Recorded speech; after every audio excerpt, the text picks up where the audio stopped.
Welcome to Women Leading Change, the podcast that amplifies the voices and missions of women changemakers from around the world. My name is Laureen Nolan-Card, women's leadership expert, and I'm going to share the strategies that women changemakers use to successfully lead in bold new ways that are in alignment with their values and true to themselves. Listen weekly as I share personal insights and inspiring interviews with women who are being the change they seek to see. So you too can evolve your own leadership skills, grow your own paradigm-shifting business and mission, and be the change we're all seeking.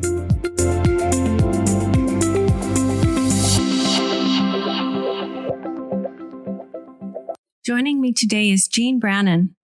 Let me tell you a little bit about Jean. Jean is a licensed acupuncturist and author. Whether working with patients or the written word, she likes to use metaphysical and Eastern mysticism concepts as tools to help people become more self-empowered. Her dream is to give ancient wisdom and new thought ideas a voice in popular culture. Currently, she's completing the second chakra book in the Ancient Ways to Wellness series from her Metro Atlanta home, which she shares with her two rescue pups, Rosie and Connell. She is also the author of Atlantis Writhing, a fantastic fiction book that I found very hard to put down. Please welcome Jean Brannon. Jean, thanks so much for being here. I'm so excited to talk to you. Oh, Lorraine, thank you for having me. I'm so blessed to be on your show. Thank you. You're welcome. So, Jean, I would like you to begin by telling us what you've most recently authored. I think you call it Pants Down. Is that the title? That is the title. So I've been working on a chakra series for my publisher. And the first offering is what we're calling Pants Down. And so that addresses the chakras in the lower body, basically from the trousers to the toes. Okay. So we're working from the third chakra down all the way to the toes, not just to the first chakra, which a lot of people don't really understand that the chakras actually go down the legs. Okay.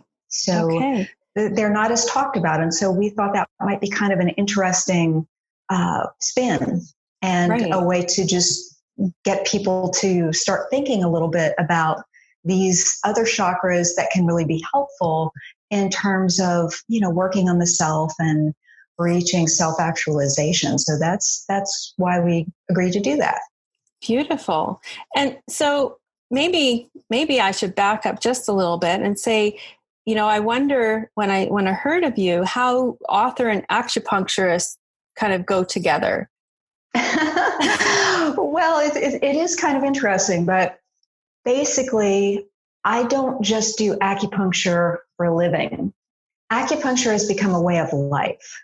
And that often happens to people when they're in Chinese medicine school because it's an immersion in a way of moving through the world that for me was very profound because I didn't realize, I didn't have language for it actually until I was in acupuncture school.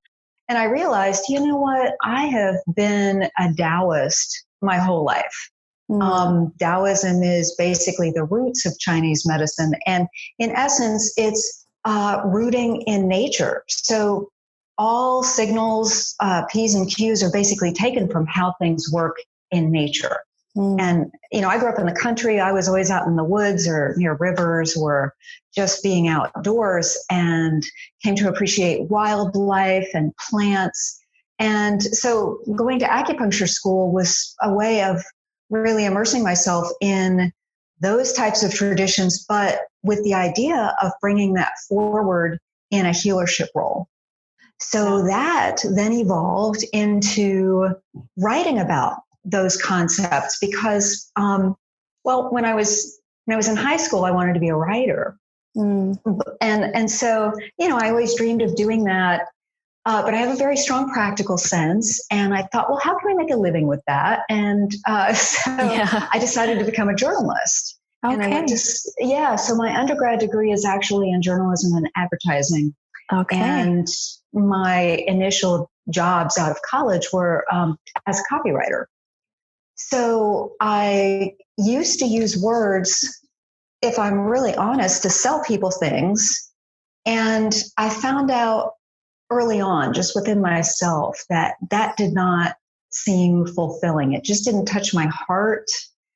And truly, people often don't believe me when I say this, but this is really true. About 2 weeks after I got my first job in New York, and I'm sitting at my desk on a Friday evening and I'm looking around at my office and I'm like, is this all there is? And it's not that there was anything inherently wrong.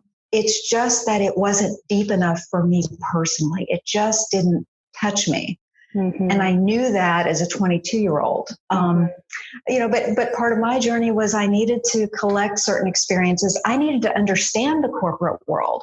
Right. Because now, I'm in a position where I have a lot of executives coming into me and I have a lot of empathy for their position in life and how it may or may not be serving them. And so, I truly believe all experience is beneficial and helpful.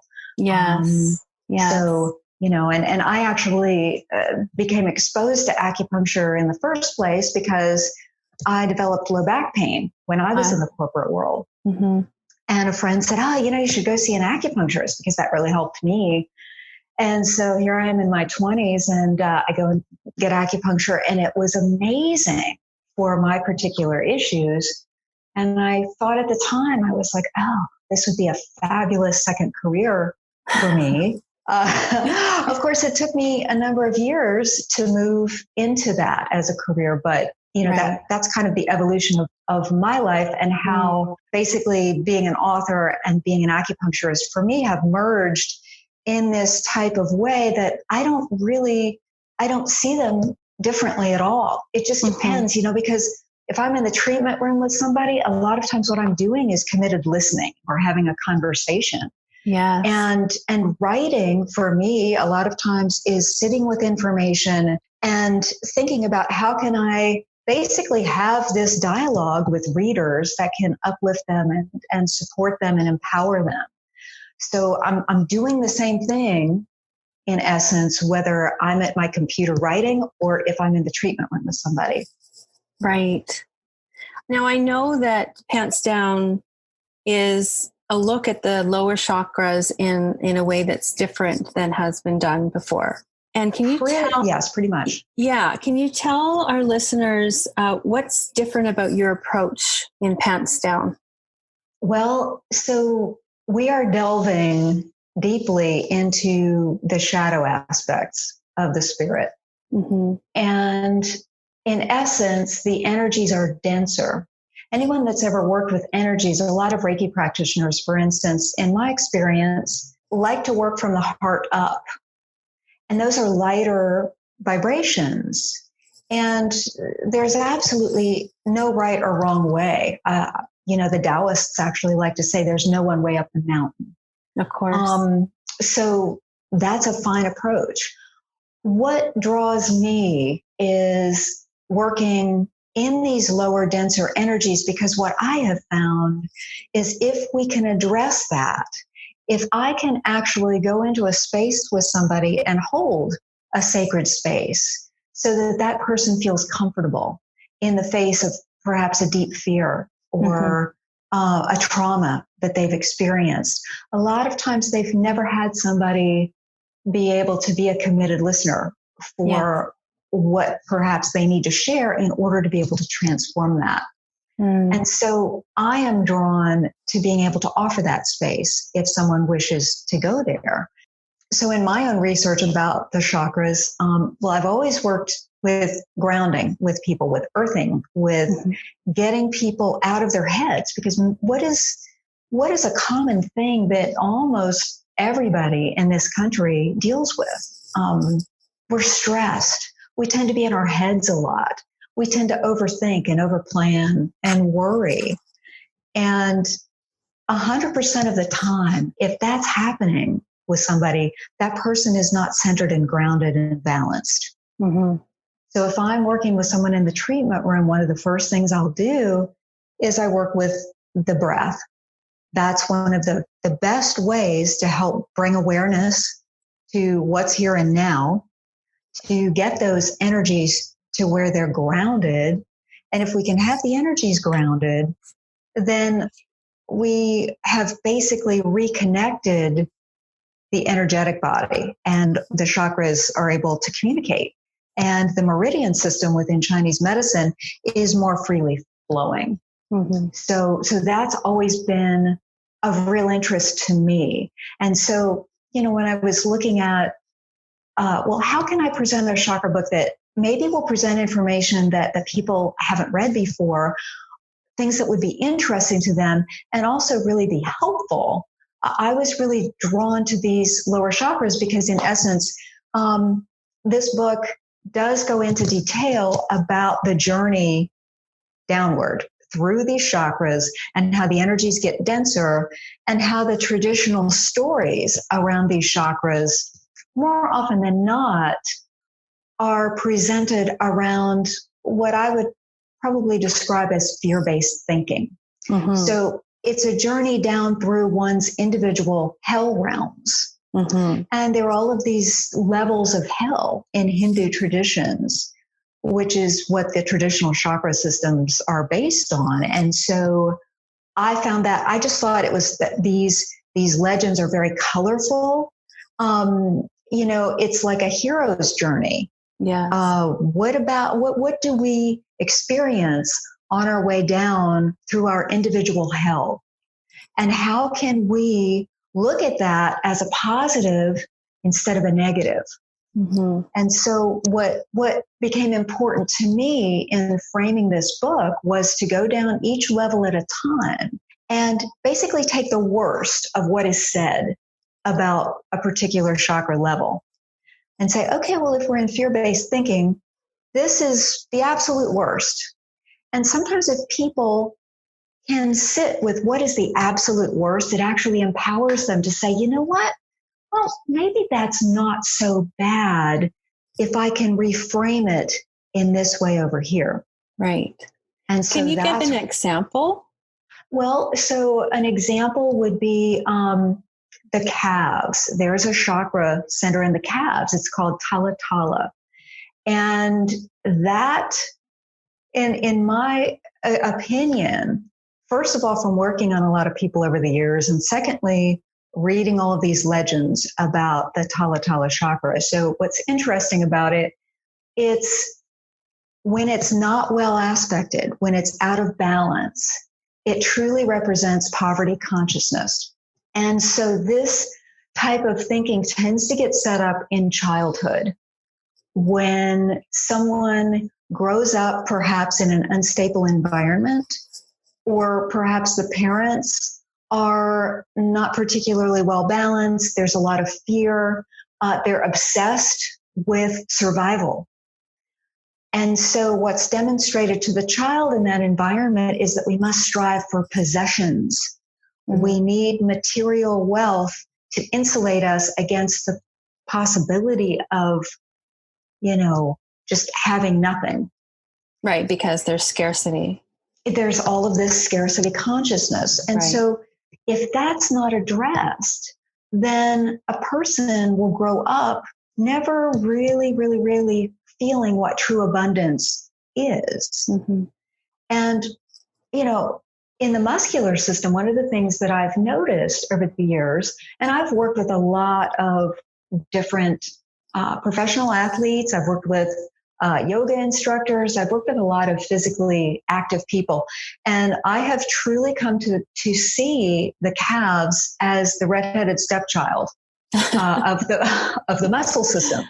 Because you can have athletes that they're working out like crazy and they're building muscles, they're doing Pilates, they're stretching. But when I ask them what specifically they may be doing with the calves, I usually get a blank stare and it's like, oh, hadn't really thought about that before. Foam rollers are wonderful for helping to work through muscle and fascia adhesions that tend to lock us in our belief systems. And so when people start using a foam roller very slowly, very gently as possible, because it tends to be a little painful if you go too quickly or too deeply at first.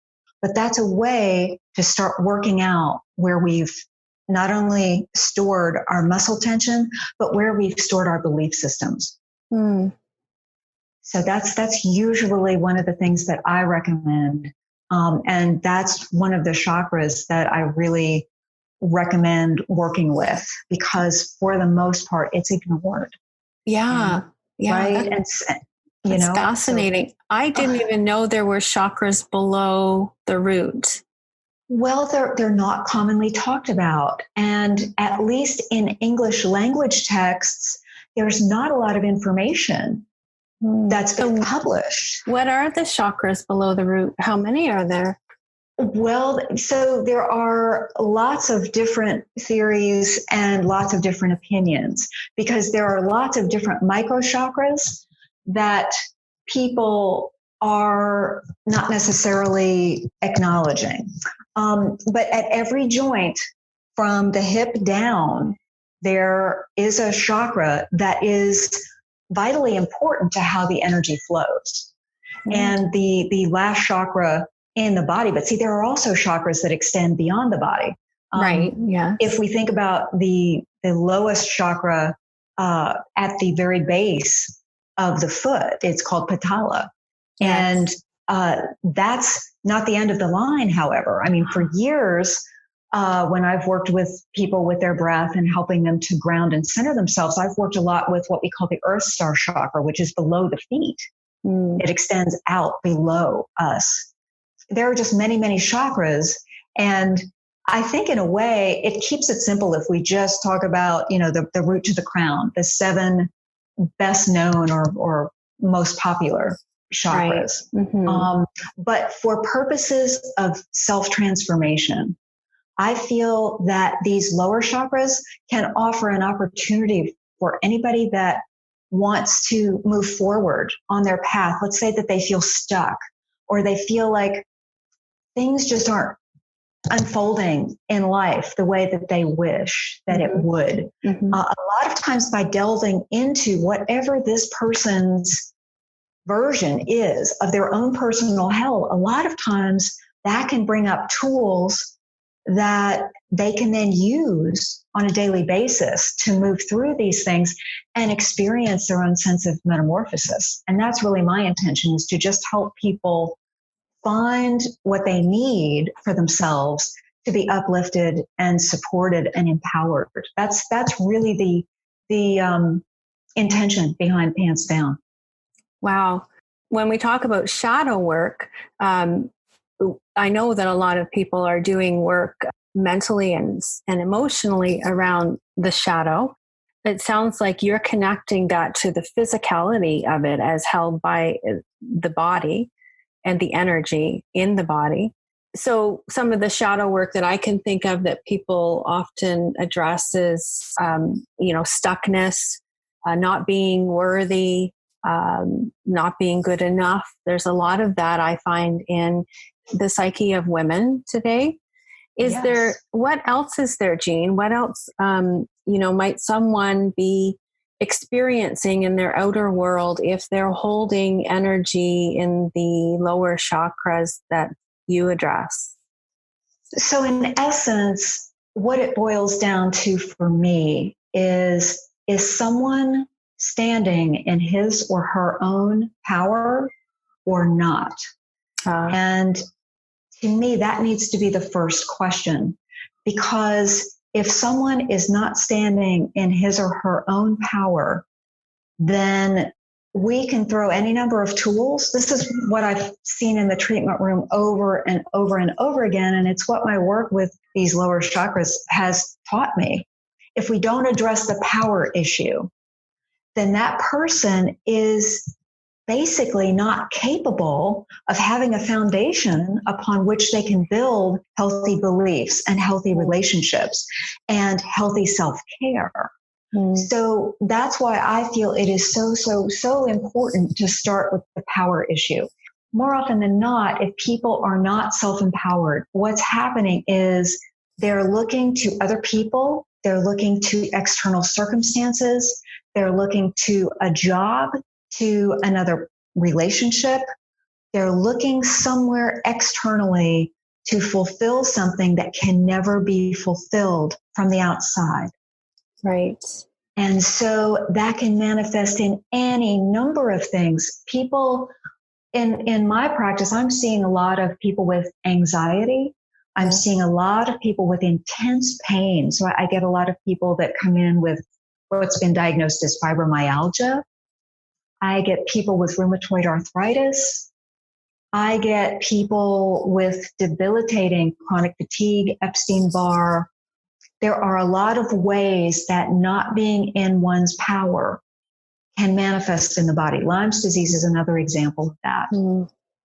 So Parkinson's is another. So it really, oh, sure, absolutely. So there are so many ways that not being in one's own power can manifest. It truly just depends. For instance, someone may not be in their power and they are exhibiting a lot of digestive issues because they're not grounded, they're not rooted, and they tend to be taking on other people's stuff and they're digesting that. They're using their own internal energy to digest whatever is going on for somebody else. They tend to be caretakers. In other words, another person's life or family members, their interests, their lives, their problems are something that this person can take on. And so much energy is being used to try to digest that and help the other people that this person has issues with perhaps ulcers or colitis or IBS. There are any number of ways that can manifest. So truly, any imbalance that I can think of that anyone has ever come in with, at its core, it's usually about the person not being self-empowered. And more often than not, people feel, oh, it's being selfish. Being selfish to think of myself first.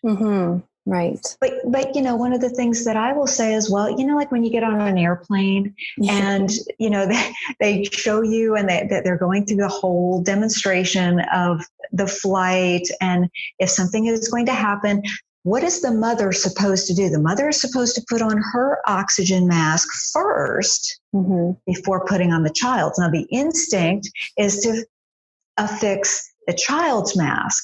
But truly, I feel that's a great metaphor for life because it's not that you're ignoring the child, but you must address yourself or you can't fully help the child to begin with.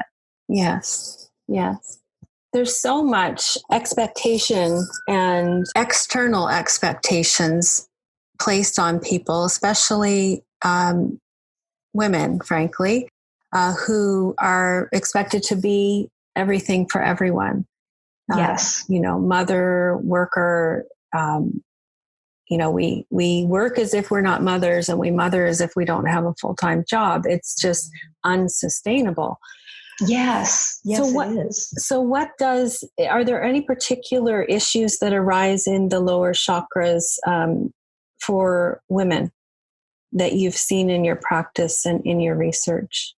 A lot of women, now it's not that this doesn't affect men. I see a lot of this, but a lot of women that are caregivers, they have a lot of hip issues, a lot of sciatica. And if you think about just the anatomy of the hip for a moment, so in women, and this isn't a weight thing, all women are going to have more of their anatomy invested in the hip, right? So we tend to have more padding there than men. Right. And I have found so many things about the way the body is structured is metaphorical. And it can really help explain the emotional body and how we use the physical body to address things that maybe we're not ready to deal with on the emotional or spiritual level. And so if we think about the hip for a minute, first of all, it's behind us. Okay. So if you think about it's a bigger area for the most part. So that means it can hold more. It's like a bigger trunk, and it's behind us. So and this is also where women give birth. So this is it's a very sacred area. But a lot of times, because it's such a dominant area of a woman's body, if we are overloaded, if we're dealing with too many things, if we're multitasking, and we need to put some things out of sight, out of mind for a little bit, or sometimes for years, then one of the very best places to put those things is in the hip. And so hip pain, but see if there's hip pain, a lot of times that pulls on the low back, or it can, shoulders mirror hips from a Chinese medicine perspective. So I get plenty of women that come in that are caretakers, and their shoulders are literally up around their ears. And I've come to call that, this is not anything scientific or anything, but I just see that as turtleneck, because it's like a turtle with its neck pulled in toward its shell. Right. Trying to hide. Yes. It's like I'm trying to hide because I'm trying to carry too much. And if the shoulders are burdened, I like to try to use language that can give people a visual. So when women come in like this, I will often say, look, basically what's going on with your shoulders, you're really in a protective stance. And it's like you're carrying 2 60-pound suitcases that you were never designed to carry. And so if you're carrying something that heavy, the hips being the companion anatomical structure truly have no choice but to try to share the load. Yes. So if you think about shoulders and hips both being out of balance in someone, that is a tremendous recipe for pain of just about any kind. A lot of people with migraine issues, they have this particular presentation. And so if I presented to you with hip pain, what would you do? Well, it would kind of depend on A, what you wanted to work on, and B, what I observed or felt about you in the treatment room. So, maybe it's not a fair question, hey? Well, it's a very fair question. One of the things that acupuncturists are always doing, we're observing people. And we observe and take in, it's just a way of life. We take in everything that we can about somebody. If somebody's presenting in this way, one of the first things I will do is I'll have them take their shoes off. And I have them stand right beside their shoes. And we look at the shape of their foot and how their toes are curled or straight or not. And that begins a conversation, because any hip pain, from my experience, it can't really be fixed if we don't start from the ground up. So usually what I see in somebody that comes in with hip pain, I can look at their toes and predict how this is manifesting for them. So how that would look, first of all, their toes are going to appear more squished. The pinky, like the little toe, and that fourth toe, more often than not, the little toe is going to be curled under the fourth one, such that the nail is pointing to the outside. It's not even going to be straight. Right. That is a major indicator of someone with hip and low back issues. If that fourth toe is also curled, and those are maybe pressing on the third toe, now we have a situation where this could really have morphed into a migraine type of pattern. And then I look for things, a traditional bunion, which is an overgrowth on the joint that's just below either the big toe or the pinky toe. The one under the big toe, if I see somebody that comes in with a bunion, for instance, right below the big toe, then I know that that person is an overthinker, a worrier, and an overplanner. And they tend to not trust life. You're laughing, Okay. right? I'm laughing because I have a huge bunion underneath my big toe. And I'm laughing about the accuracy of the description. So yeah, that's pretty bang on, Jean. I want to do this. I don't know. I want to take this on the road. I would love to just, have town meetings and just say, come on, y'all, whoever wants to come up here, let me look at your toes. Yeah. Who's willing to reveal their toes and let me tell you something about yourself? That's fascinating. Oh my God. So there's a whole section in Pants Down that I talk about various imbalances in the feet and how to correct those things. Mm-hmm. Because like I said, if you came into me and you said hip pain and you're showing me your feet and there are these imbalances in your toes, quite honestly, I could treat you for the next 10 years. And you could get out of pain, but you're going to recreate it. Mm-hmm. That's just been my experience. If we don't go deep enough, and that to me is where, because in Chinese medicine, there is no separation between mind and body. It's not just about restructuring the foot energetically to realign things so that bunion under the big toe is no longer present. Mm-hmm. It's really about once we're working with that, you are getting in touch with the belief systems that caused that in the first place. Wow. So truly how an acupuncturist looks at things is nothing ever manifests in the body without it having been an emotional or spiritual issue that's been unaddressed. Mm-hmm. There's no disconnection. There's no disconnection. Exactly. So that's one of the things that is often throughout Pants Down. I've tried to point out these things and to help people feel hopeful, because I don't care where you're at in terms of the level of your imbalance. Mm-hmm. I don't believe in hopeless scenarios. I just don't. I believe if you're still breathing and you still have motivation, that anything can be changed.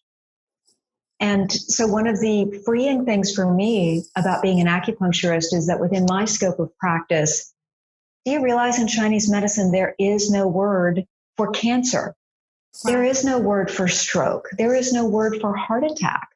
In essence, if I am writing up a classical diagnosis according to Chinese medicine principles, I don't use those words. I'm using words that describe imbalances in qi, which is energy, and fluids and blood. So basically there's an imbalance in your energy and your fluids, whether we're talking about the common cold or cancer. Wow. And I find that liberating. Right. Yes. Meaning that it can be adjusted and changed. Yes. Wow. Well, when you talk about self-care, there is a bit of an epidemic of lack of care for the self, especially I find in women's circles. Do you have a vision for what it is that you are hoping to achieve for women in today's society, and what your kind of vision is for the future for them? My vision is, with everything that I'm doing to the best of my ability, whether it's in the treatment room with an individual or whether it's reaching someone through either nonfiction, which is starting with the Pants Down book, or through fiction, where I wrote Atlantis Thriving. For me, it's all about the same. I feel that we have a major disconnect in this society because men too, but if we're talking specifically about women by and large are not in their power, period. And I feel that we don't even have good role models. We certainly don't have enough of them. In terms of having people that we can look up to, that we can say, oh, that's a woman in her power. And, oh, how does a woman in her power behave? Mm-hmm. Now, a lot of times, it's not that we don't have powerful women that have become incredibly successful. Mm-hmm. If I think about the corporate world, now more often than not, I'm not saying this as 100% of the time, because there are empowered individuals and there are people day in and day out that are becoming more and more empowered, and women are catching up. Mm-hmm. But a lot of women who've been in the corporate world for a while have learned, in essence, how to be in a man's world by being more manly. Mm-hmm. And so the way that masculine energy presents is very different from feminine energy. If we boil that down, masculine energy is how we move through the world. It's how we do things. It tends to be more aggressive and reaching out. Whereas feminine power is very much an internal power. We draw things to us as opposed to going out and seeking things. As opposed to doing, we are in a state of very powerfully being. Mm-hmm. And so that's what I think we've gone away from. A lot of Native American elders, the women, are exemplary at demonstrating this, just that power of being. And, you know, since our society has evolved in this patriarchal way, we have gotten away from the idea of a woman being powerful by simply being. And so, you know, the women that are running around and trying to caretake everybody, and they're always rather frazzled and scattered and they can't do enough. It's because they're out there doing, but they're not equally being. So what does it look like to be in would you call this the divine feminine? I absolutely would call it the divine feminine. Okay. So what does it look like to be in the divine feminine? So what it looks like is stillness. And in essence, it's about being able to move through the world where all of this external chaos is happening. But we are within our own quiet, empowered state within. So the chaos doesn't penetrate. We don't become scattered by external circumstances. And so in essence, what happens as a result of that, women can very quietly and very powerfully simply sit in a meeting, as an example, and hold this very powerful place.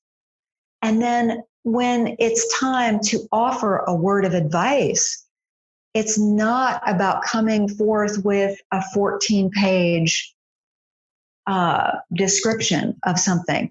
It's really about staying in that deeper space, offering a few words as an invitation to invite everybody that's present into this empowered, quiet space. And what's interesting, and I say this to people a lot in the treatment room, the most powerful person in any room is the one that is the most centered and grounded and empowered. Mm-hmm. That person, without saying a word, can set the tone for how everything unfolds in that room. I'll give you two examples of where maybe a lot of people would be able to say, okay, I have an experience of that. Thank you. One is in a church, because when you go into a church, there's this feeling of divine reverence. And people drop into that because there have traditionally been years and years and years of worship and a very sacred space being held. And see, that's what the divine feminine does, is it holds sacred space. And so another example would be if you just walk into any room, and it doesn't matter, people can play with this. Mm-hmm. I encourage people to play with this. Walk into any room, walk into any situation. A great place to do this is if you go to, say, a dentist appointment, or you're waiting online to check out at the grocery, And I encourage people to just drop into that deeper feeling space. And if you really are working with your deep breathing and you feel really grounded and centered, what comes up from that is this wellspring of love. That's how you know things are really flowing. And so if you just stand somewhere and emanate that, the most amazing things happen. There can be maybe like a little cranky toddler that was over there having a bad day. That little kid is going to turn around and kind of smile at you.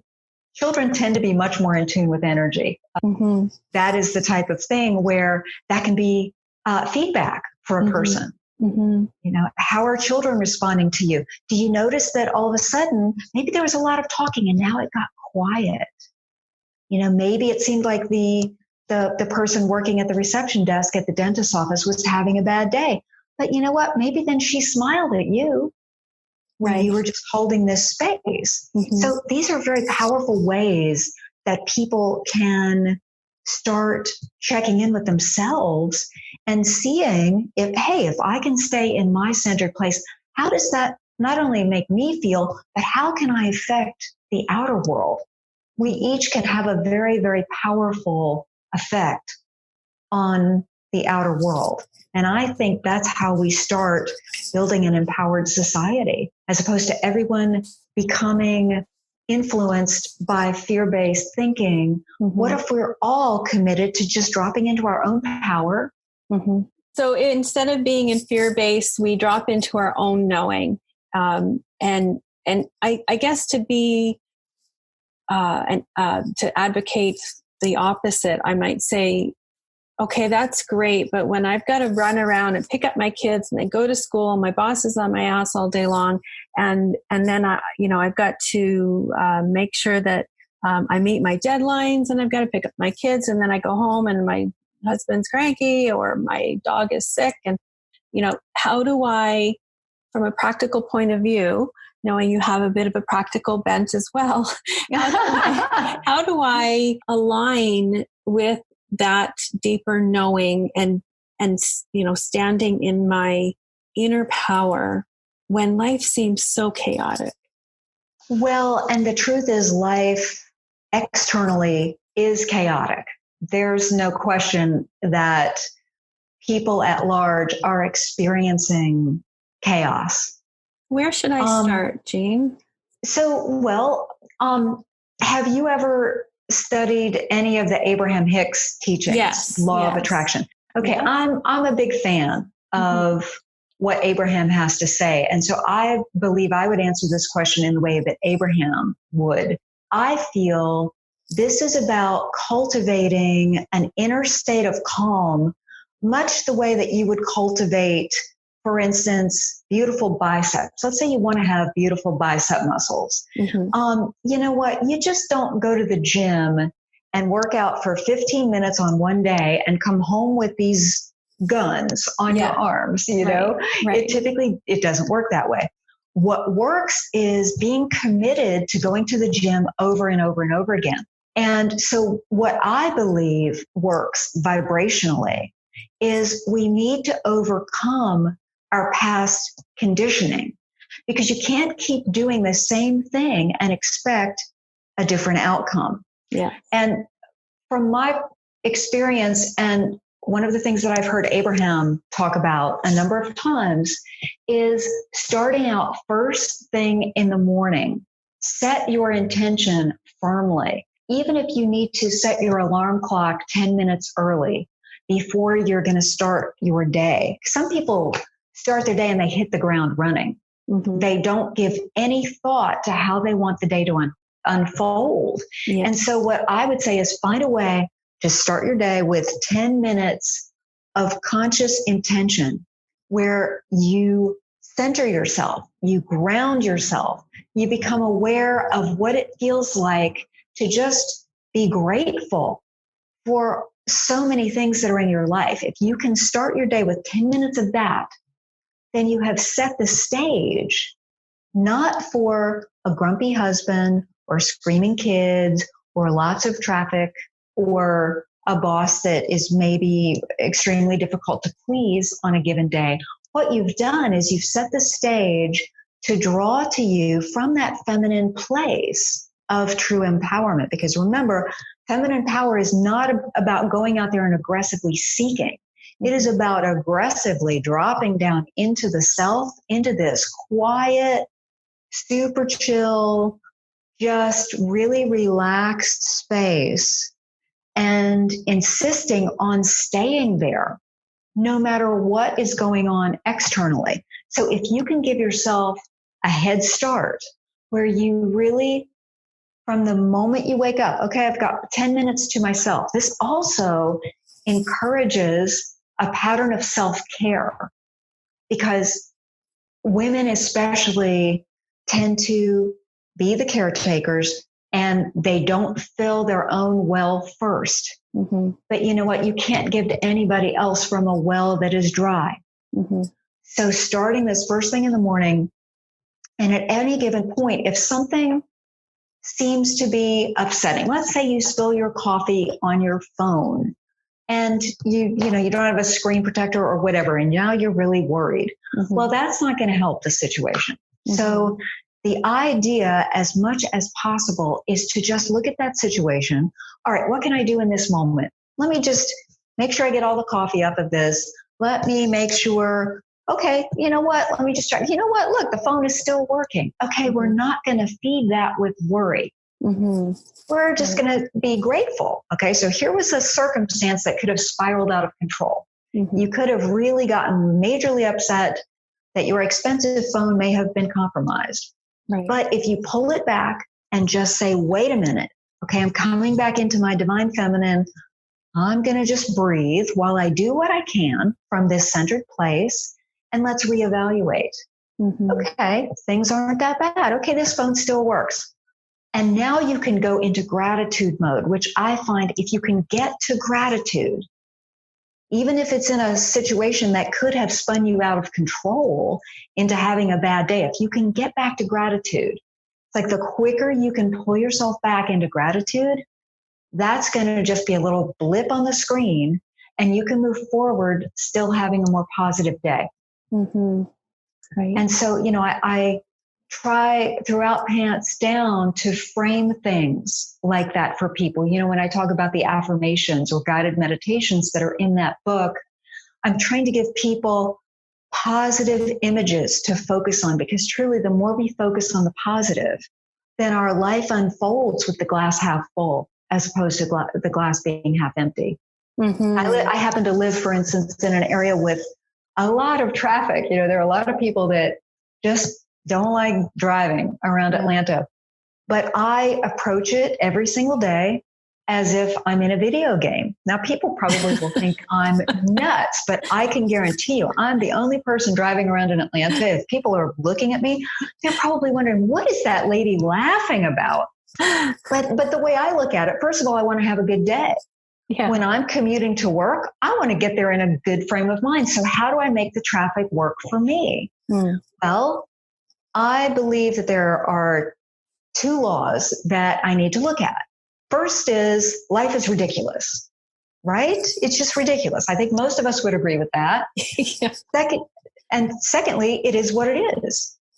And so if I'm out there driving and I have that as my two basic thoughts, and I pretend that I'm in a video game and I'm driving around, well, you know what? You wouldn't play a video game if there weren't crazy, wild things happening. If people weren't cutting you off, if, there weren't just some crazy backups at various intersections or whatever. And so what I like to do is I will assign random points, and I can change the points at any given time. If a big truck cuts me off, then I take 10,000 points right off the bat. Okay. That makes me laugh. And I will say, oh man, you just blew it. You could have won this game, but now you are 10,000 in the hole. And guess what? I'm giving myself 5,000 points for being able to laugh this off. Right. So by the time I get to work, I've usually been having kind of fun with that. And I'm somebody, I don't play video games in real life, but I enjoy this. So, it's all about your frame of mind, right? That's exactly it. That's exactly it. Oh, that's fantastic. Well, one of the things that strikes me from what you're saying is the impact of our vibration. And I know that you talked about the inner knowing, the inner groundedness, and the kind of the vibration that we put out into the world and how that affects the world around us and ultimately how we experience the world. And I read Atlantis Writhing with in about a day, and I don't usually binge read like that. It was fantastic. And I read that because it was such a compelling story about the female character who is essentially struggling with a number of things, but among them, you speak about her drawing on her energy of the balanced queen.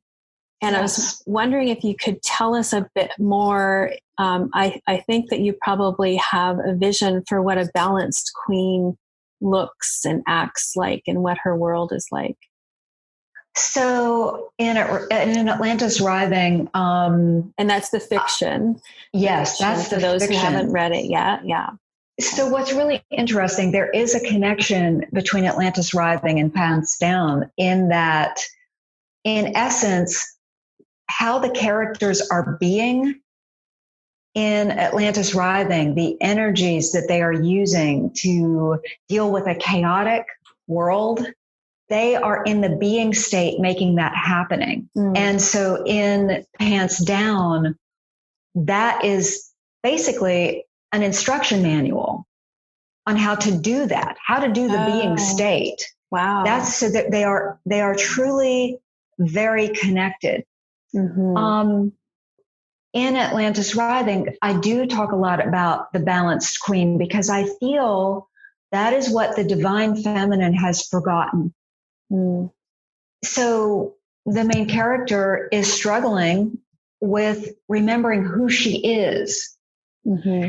And so I did my very best that I knew to do to hold a very pure space for this story to unfold. And I wanted it to work metaphorically on a number of levels. And I wanted, if someone read Atlantis Writhing, I wanted that person to be able to be uplifted and supported in whatever way they needed. But because she is struggling so much with, first of all, remembering who she is, I feel like that's what we're all struggling with right now. We have forgotten what it was like to be empowered as a balanced queen. To me, a balanced queen is showing what it looks like to operate from your throne of individual self-empowerment. And it doesn't need to yell or scream or get way out of balance. It sits very quietly, very confidently, and radiates.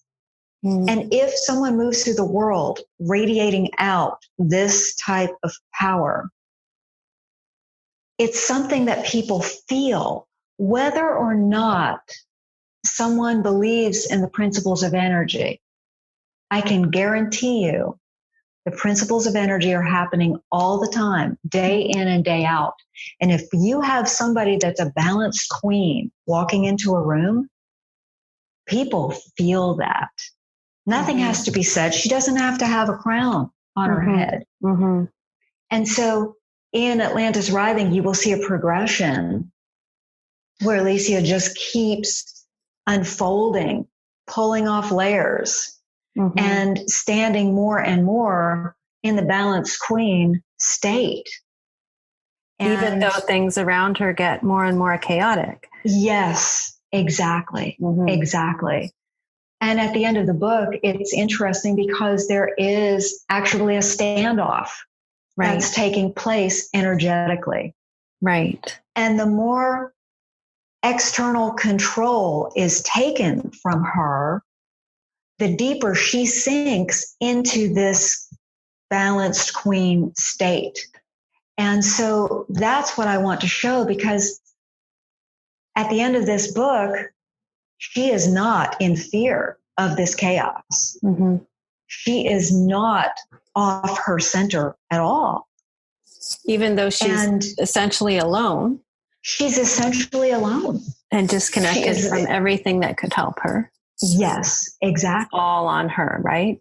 That's exactly right. Mm-hmm. And so to me, that is something, if people can start understanding, not only is this possible, it's necessary. Mm-hmm. I feel that really to help this world become much more balanced and much more loving, each of us has this responsibility to understand about our own personal power. So I feel that's very, very, very important. And in Pants Down and in Atlantis Rising, I talk about the importance of that. So Atlantis Rising is the fiction that will guide us through that in a very entertaining and compelling way, and show us in a sort of subconscious way what the vision can be. And you say that Pants Down is like the instruction manual. That's exactly right. Okay. Yes. Fantastic. We should all have the instruction manual. And I have to say that Atlantis Rising is one of the best books I've read in a very long time. And I will read it again. Yeah, it is incredible. And actually impacted me personally on a almost a molecular level, and certainly in a subconscious level, in addition to being very entertaining. I'm interested in how you make decisions. If you have a particular way that you draw on your balanced queen, if you are facing, a difficult decision in your life. For me, the way to access the balanced queen is through the power center, which is just below the belly button. It's in what we Chinese medicine practitioners refer to as the lower dantian. Martial artists, dancers, equestrians all understand that to really come from our own power, we need to be accessing this energy center. It's one of the reasons why I talk so much in the treatment room, and I emphasize it a lot in Pants Down too, the importance of truly deep belly breathing. Most of us are shallow breathers. Mm-hmm. And if the breath is getting hung up around the rib cage, around where the diaphragm is, then in essence, we become chest breathers. And so if I'm looking at making a decision, one of the things that I've learned over the years, the heart and the head can lie to us. It's not that we mean to mislead ourselves, but if the heart wants something so badly, sometimes it can believe what is being presented. In an undefended state, the heart can be quite gullible and very childlike. And so the mind can be so filtering things through that frontal cortex that we have that there can be a disconnect, because the mind is often filtering things from the perspective, is this logical? Does this make sense? Should I do this career change, or will I be able to make any money at it? That's the mind talking. Mm-hmm. Right. The heart is just concerned with, do I love this? Does this light me up? But both of those things can be imbalanced if we don't run the idea down past the power center. Oh. And so I work with a lot of people in this capacity because, first of all, I think it's so helpful. And this is what I do myself. If I need to make a decision of any kind, I want to come as best as I can from my balanced queen. Mm-hmm. So I will run any decision down by my gut. So how do you do that? So what you look for is an immediate internal yes or no. It's usually easier to start with a yes or no question. Okay. So even if you're in the grocery store and you're in the vegetable aisle, now this might not be a really sexy example, okay, but it's very practical, right? And so let's say you're looking at the vegetables and you're thinking about making dinner, and maybe there's an overwhelming number of vegetables. And so you look and you just say, okay, well, do I want broccoli or Brussels sprouts? And you look for the broccoli and you just look to see, do you get an initial yes or no? But how do you know? Because what you look for is the gut to when you consciously tune in Now, that's one of the things that is important to this little exercise. You set your intention that you're going to allow your inner power to speak. And the deal that you make with yourself is that you're going to let that answer abide no matter how crazy it is. And let's say you hate Brussels sprouts, but you're throwing it in as part of the equation. And your gut says yes. Well, buy the Brussels sprouts. Don't question it. Don't overthink it. Throw them in the cart and go buy them. Part of it is on an innate level, you may know, you know what, I haven't had Brussels sprouts in 20 years. Maybe I'll like them. Right? But it's out of the box thinking. And that's what it's encouraging, is out of the box thinking. Right. And so, but the important thing is you have to honor the deal that you make with yourself in order for the gut to start speaking. Because see, the mind doesn't really like that. The ego typically wants to control things until we are all connected, where the mind and heart have aligned. And once those energies have aligned, if that's brought down to the gut, down to those lower chakras, right below the belly button, once that happens, that's how we can know inner truth. And it goes beyond intuition. If you are coming from your balanced queen, as an example, and you are, let's say we want to get beyond a decision about broccoli or Brussels sprouts. Let's say you're considering moving somewhere. Or you're considering changing jobs, or this is a big one. What about the relationship that I'm in, my significant other? If you're having doubts or if you're having questions, the only way to access the balanced queen is to ask her directly and give her her say, and then allow for that answer, period. Don't try to judge it. Don't try to even think about it. When you get a knowing that comes up, and that's actually what comes from the power center, it's not even an intuition, it's a knowing. And so when I work with people in the treatment room, it's amazing because I'll have people that they'll come in and they'll say, well, I'd like to make this change, but I don't know. It doesn't matter what aspect of their life we're talking about. And so the first thing I'll say to them is, you know what, that's the biggest lie that you're telling yourself. Right. And the truth is 100% of people know. When you get into direct questioning with someone, not in an adversarial way, but in a way that involves committed listening and creating a safe space for that answer to come up, people often laugh at how sometimes the gut will just erupt with this spontaneous answer. Right. That they just know. And so that's how you access it. And that's what I want people to start practicing. Give your balanced queen her say. And then she will just be present throughout your life, throughout your day. And you won't be in this fog, and you won't be thinking or deluding yourself that you're confused or that you don't know. Right. And so I feel if we can encourage that, if we can get everybody to start embracing and coming from that place of the balanced queen, I just feel like that is energetically how we set the stage for a kinder, more loving world. And I really think that's what we need. That's what we need to do. And allowing the external chaos to be what it is. It will be whatever it is, but it's happening out there.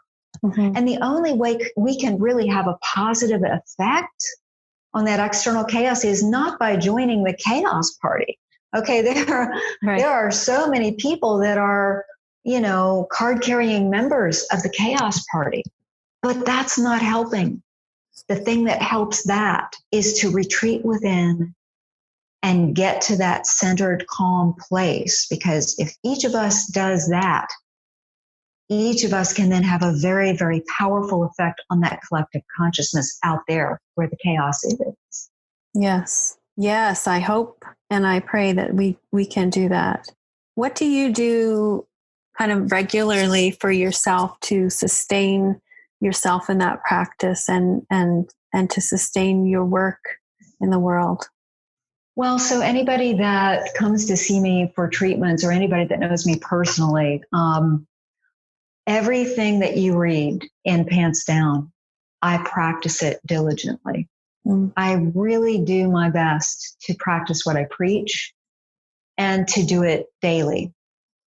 So I start my day with 10 minutes of intention of how I want the day to unfold, of how I want to be centered within my own balanced queen and to be able to bring her everywhere I go. Mm-hmm. And so I've practiced this for a long time. And I believe absolutely in self-care. So I get chiropractic treatments. I get massage. I do acupuncture on myself. I really believe in the power of meditation, and I believe in the power of positivity within my own life. As my life has evolved, I have cultivated my own inner power. And what has happened organically through the years is I have drawn helpful, loving, more balanced people to me within my inner circle. Mm. I feel that my own self-cultivation, and, in acupuncture school, we talk a lot about self-cultivation, using things like Tai Chi or Qigong or breathing exercises or meditation, to make sure that we practitioners are as healthy and whole as possible so we can help hold that space for others. So I absolutely believe in that. I exercise every day. And I do everything from, yoga to stretching to I work with a foam roller and I jog. So I do various things on every given day to help keep myself as balanced and whole and centered as possible. So I'm a big, big, big believer in self-care and in understanding this is not selfish. Mm-hmm. We need to really, I think, as a society, rethink what that looks like. We need to really understand that self-care is essential if we are to be caregivers of anyone else. We have to fill the well first for ourselves so that we have something to give from. Yes.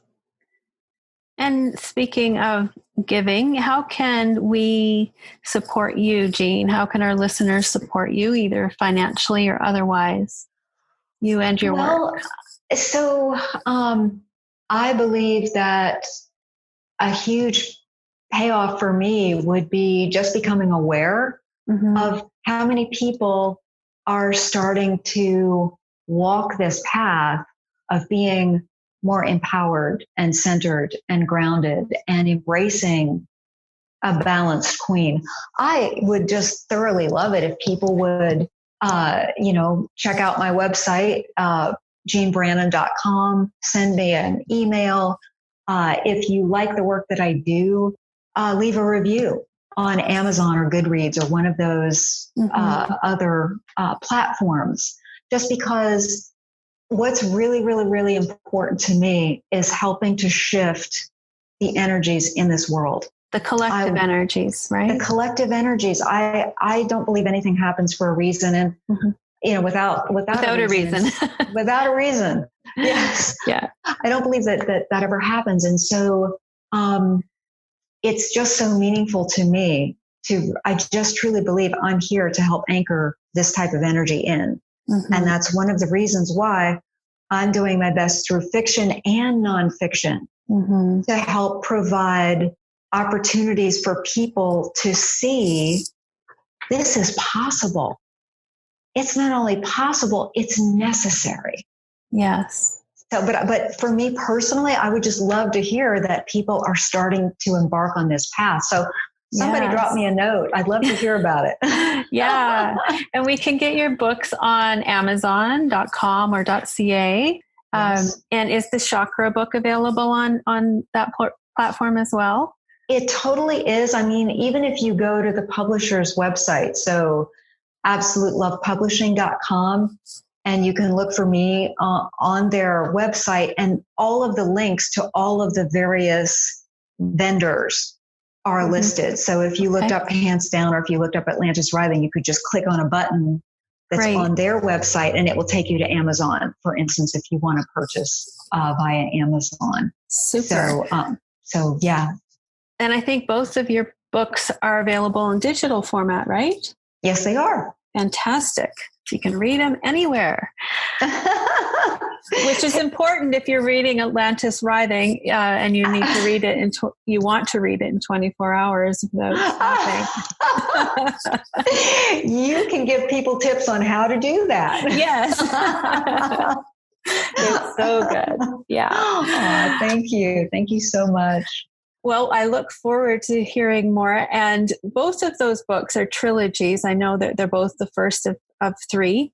And yes. You have, the chakra book, Pants Down, has just been released. And I believe you're working on the second of the Atlantis Writhing trilogies, correct? Yes, I am. Fantastic. I'm waiting with bated breath. You'll be the first to know. I promise cannot wait. Thank you so much for your time today. I feel like we could talk for a really long time about all of the intersections and how this all comes together, and your phenomenal support for women and men who are navigating this new way of being. And I do hope that people will share with you their comments, and you can receive that feedback. Thank you so much for being here. And I look forward to talking to you again. Thank you so much. I feel so blessed to have met you and to talk with you. And I do feel like we could have a conversation about anything, anytime, anywhere. Yeah. Thanks, Jean. Oh, thank you. You have a wonderful day. Let's talk again soon. You too. Okay. Bye-bye. Thank you for tuning in. If you enjoyed the show, please head over to iTunes and subscribe. When you leave us a review, I'll select one lucky reviewer each month to receive a special prize. You can also find us on the very special Divas That Care network at divasthatcare.com. Until next time, keep being you.